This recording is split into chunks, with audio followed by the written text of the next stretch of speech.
Me is Erin, and we're going to be doing this alligator feeding for you. Before we get started, we have one very important rule to go over, and this rule does apply throughout our park.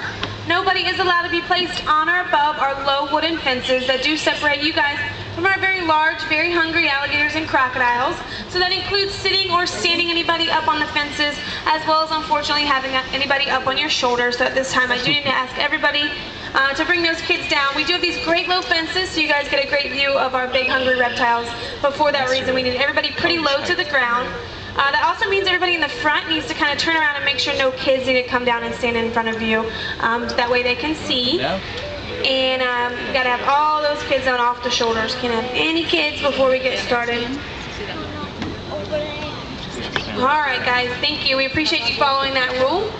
And we'll go ahead and get started feeding. Now what you guys are looking at is Alligator Adventures Wildlife Area. And this is home to around 600 North American alligators. American alligators are found from Florida all the way up to North Carolina and as far west as Texas. So that does mean we have some wild American alligators right here in Myrtle Beach. It's estimated there are around 3,000 in the Grand Strand and about 100,000 in the entire state of South Carolina.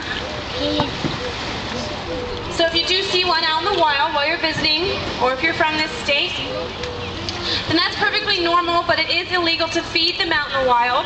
And the reason for that is because, believe it or not, American alligators hatch with a natural fear of humans. So ordinarily they're going to kind of do their best to stay away from people.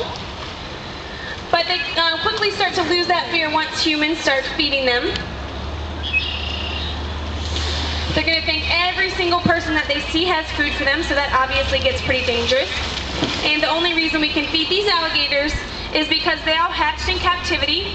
They've been here at this park for about 15 years, and we're never going to release these alligators out into the wild since they do rely on people for food. And what we're feeding them is just plain old chicken, and usually everybody wants to know how we can make sure